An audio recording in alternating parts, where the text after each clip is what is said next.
I am passionate about my work and I am not passionate about what I do. I hear a lot of people talking about what they're passionate about, or they're trying to find their passion. There's a lot of lessons on it, but do we really understand at first what actually passion is? Well, passion is just a feeling. Are you disappointed? Well, it is just a feeling, just a very intense and strong one. It's a feeling, it's a force. It makes you enthusiastic about something, makes you desire something, makes you get up for something. And just like any other feelings, it could be controlled, it can be misjudged and ignored as well. A lot of people confuse passion with just their work. Passion is of different types. There are many forms it takes. Passion could be, it could be in relationships. Like, by definition, it is a feeling. So a feeling could be towards a person as well, towards somebody you like, somebody you love. It could be towards a thing. It could be towards your job, towards things you like, toward things you do. Yeah. So passion is of different forms. There are types of passions actually, and there's a theory that I like. It's called the dualistic theory, and according to that theory, there is two types of passions. Although I disagree, there's a lot of types of passions that you can have, but there are two types of passions according to this one. The first one is the harmonious one. Now, as the name suggests, it is a harmony between your passion and the reason, like your brain that works, right? So what happens here is that suppose you're a young guy and you have to go out play football with your friends or some guys in your colony. And but then you realize, okay, I want to go, but then you realize I have a test tomorrow. So passion is telling you go, but reason is telling you there is a test tomorrow, so you skip it. Now you're in a harmony. So basically, this type of passion is a positive one. It doesn't really force you. You're actually in total control. You decide of when you do it. But the same example, just reverse it, and you gotta go play football or anything, and you know that you have a test. But as soon as the guys ask you to come out with you, or let's say it's a girl and she's gonna play volleyball, and the girls say, "Come, let's play volleyball." Even if she has a test the other day, she is gonna go play volleyball. You're gonna go play soccer, and that's the problem. So this one is called a obsessive passion. So you start getting obsessed, and this is negative, of course, because you no longer have a control. The passion is driving you. I mean, in some cases it is good the passion is driving you because, for example, as I said, passion can take a lot of forms. For example, passion in occupation. So people who have a passion towards what they do, they are known to have a better psychological health, and they're better at their work. There are two types of motivations or two types of drives that keeps you up to your work. One of it is work enjoyment, and the other one is inner pressures. Now, the work enjoyment is the positive side of it. It's something that you love to do.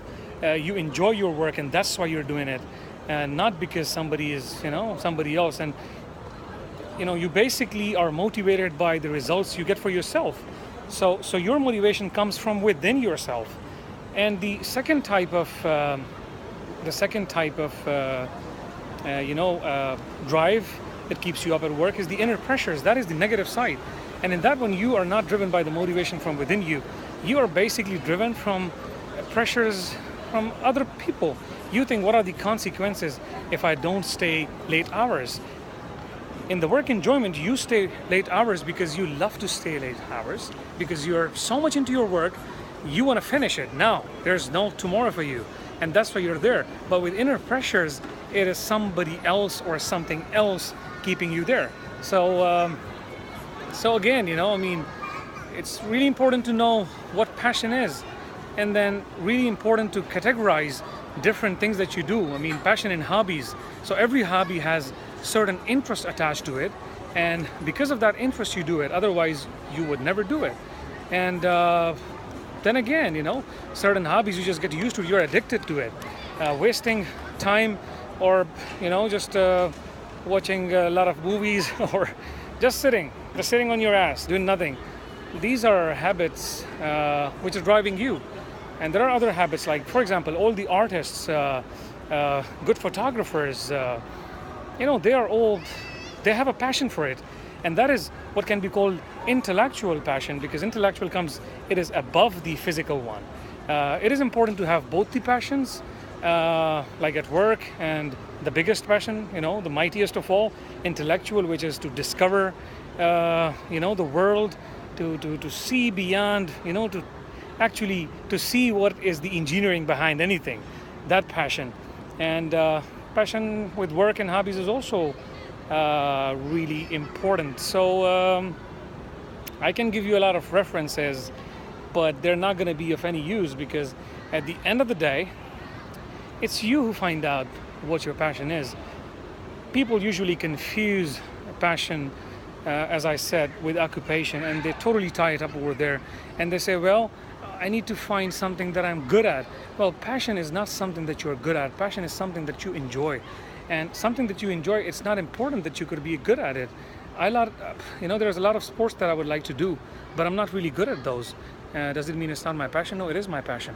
The problem is I need to practice it, and that would bring, that would make me better at it. So if you don't like what you're doing, it doesn't mean you just have to leave it because it's not your passion. Maybe you need to work on different things. Maybe you need to be open to new opportunities. Maybe you need to learn different things. It's not necessary that you have to jump or totally skip out of one job or one thing you do, on one trade, one business you do, or a degree that you're studying, or a place that you're in, or a gathering that you're in. You don't have to completely leave it and come out of it and then, find the other one. What you can do is continuing what you're doing, and on the side, research a little more on, what are the other things.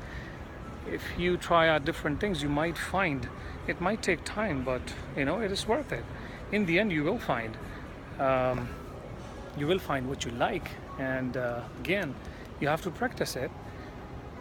The things you like, you have to categorize them to know, because sometimes following your passions might take you off the track, and you might lose all the good things in life. Don't let your passion convert into addiction. I know that passion over reason is the best thing, but reason is there for a reason as well. Our brain has different parts. One of the part, would suggest you to take decision based on passion, on feeling, on emotion, because passion is an emotion.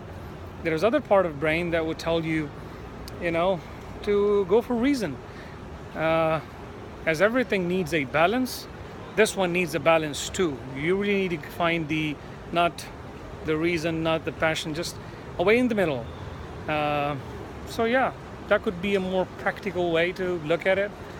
And once you understand what passion is and what you're passionate about and everything, after that you can look out for the new thing that you're looking for.